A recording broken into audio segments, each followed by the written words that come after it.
Bonjour, c'est Monsieur Vasquez. Je m'adresse de nouveau à mes élèves de quatrième.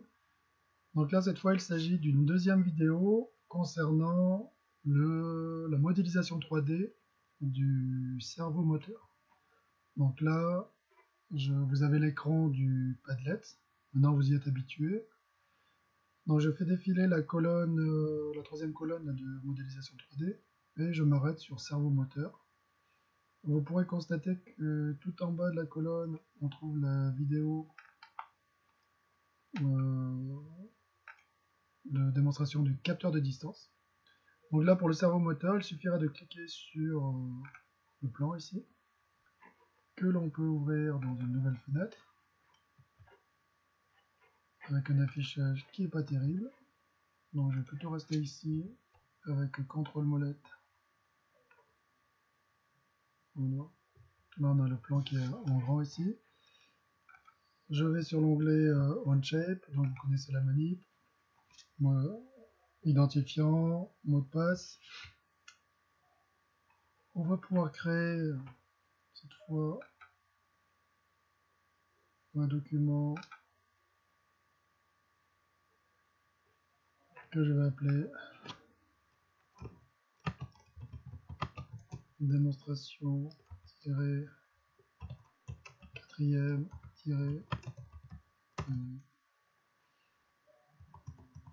ça va être cerveau moteur.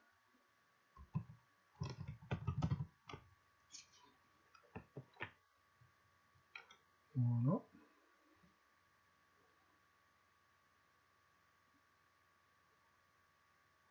Donc je rappelle la consigne que j'avais mis en fin de première vidéo, que lorsque vous dessinez pour la première fois, il faut absolument, pour le premier fichier, après pour les suivants, normalement ça reste, vous cliquez ici, vous vous assurez que dans Workspace Unit, donc les unités de mesure de l'espace de travail, c'est que ça soit bien indiqué millimètres, degrés et kilogrammes, et non pas ici par exemple des inches, des pouces.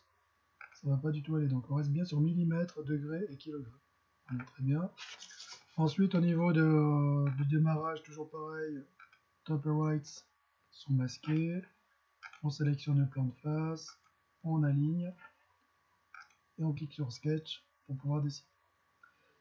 Donc là, le cerveau moteur, allez, vu c'est caché, je vais zoomer un petit peu. Donc là, j'ai un petit souci avec mon affichage.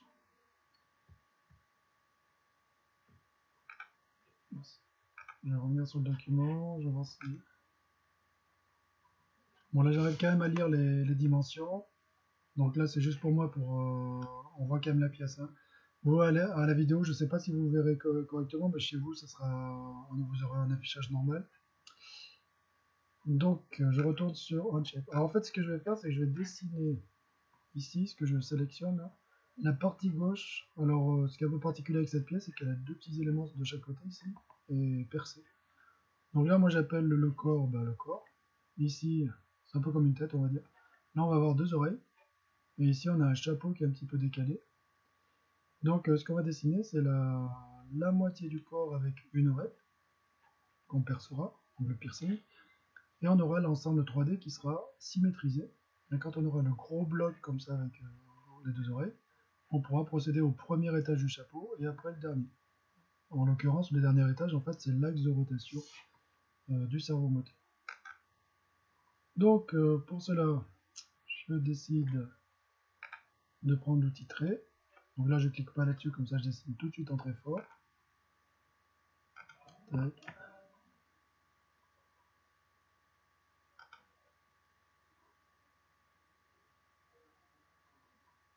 Voilà.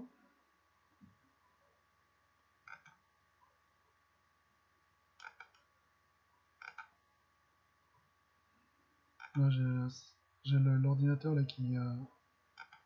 j'ai la connexion qui est un peu plus lente que précédemment.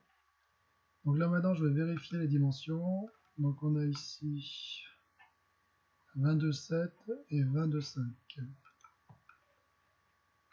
Je mets les plus grandes dimensions d'abord. 22,7. Et ici 22,5 divisé par 2. Et vous voyez, le logiciel il va faire le calcul par lui-même. Ensuite, j'appuie sur Front. Je peux avancer un petit peu ici. Et donc là, je vais cliquer sur égal en disant que ces deux traits ici sont égaux. Voilà. Ensuite, il me manque plusieurs dimensions. J'ai la dimension ici, la 15,9. Épaisseur 2,5 et largeur 4,7. 15,9, 2,5. Alors, dimension 15,9 entrée.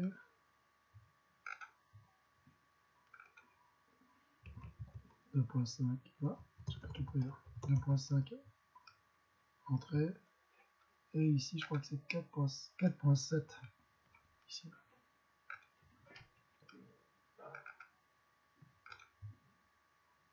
4 mm 7.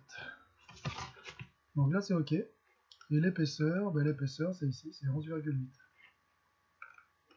Donc là, je vais sur Extrude.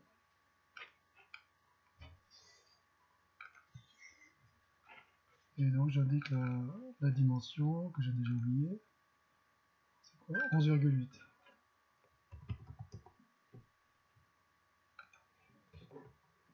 Donc là, je peux masquer l'origine, masquer le plan.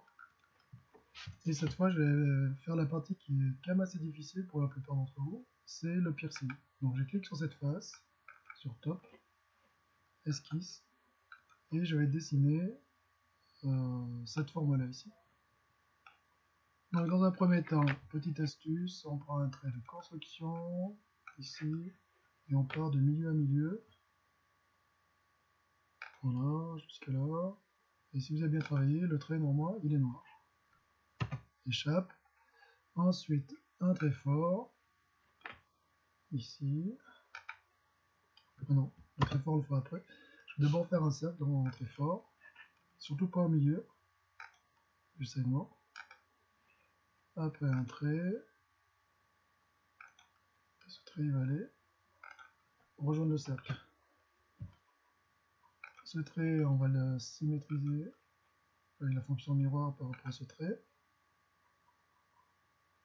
Bon, je sais pas qu'est-ce qu'il m'a fait, là, il a pas bien fonctionné. Donc CTRL Z. Je recommence, je clique sur ce trait, miroir, par rapport à ce trait-là.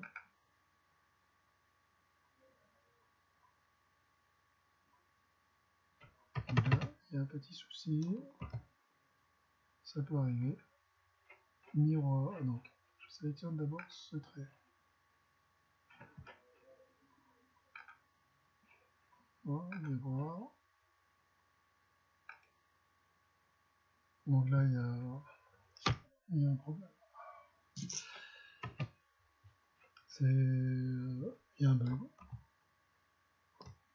C'est pas normal, c'est pas du tout normal que ça me fasse ça.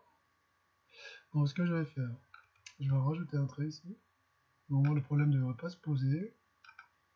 Je ne sais pas vous expliquer pourquoi ça fait, on a ce petit souci. Donc là je sélectionne les deux traits. Je vais cliquer sur miroir par rapport à ce trait. Voilà, cette fois ça marche. Après avec les ciseaux, je vais couper les deux petits bouts qui sont ici, qui ne servent pas. Et vous voyez, on a bien la fin. Maintenant il faut mettre les bonnes dimensions. Donc ici, la rainure a fait 1,3.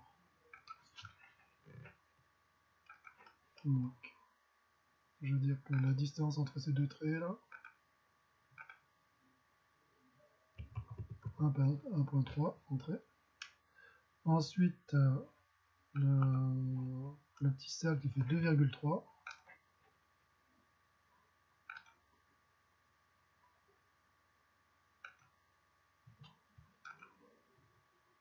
Donc 2,3 divisé par 2 puisque là il me met juste le rayon. Voilà. Et après il faut la position du cercle par rapport au bord. Et ça on l'a où? On l'a ici le 2,3. Donc la distance de là au centre, faut bien prendre le centre. 2,3, entrée. Et à partir de là, donc là, vous écoutez bien, on retourne à Extrude. Et dans Extrude, ce qui se passe, donc là je vais pouvoir mettre comme ça par exemple. Oui. Là il propose de créer de la matière sur 25 mm. Nous là on va pas mettre add ici, on va pas additionner mais remove, retirer.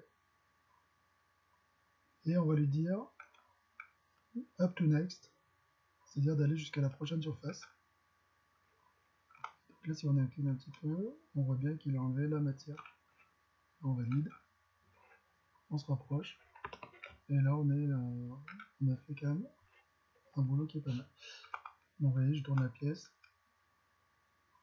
Donc maintenant, on clique sur miroir ici, en 3D. On va ici, et il nous demande, vous voyez, j'ai choisi le composant, et là il nous demande le plan de symétrie. Et là je vais cliquer sur ce plan-là.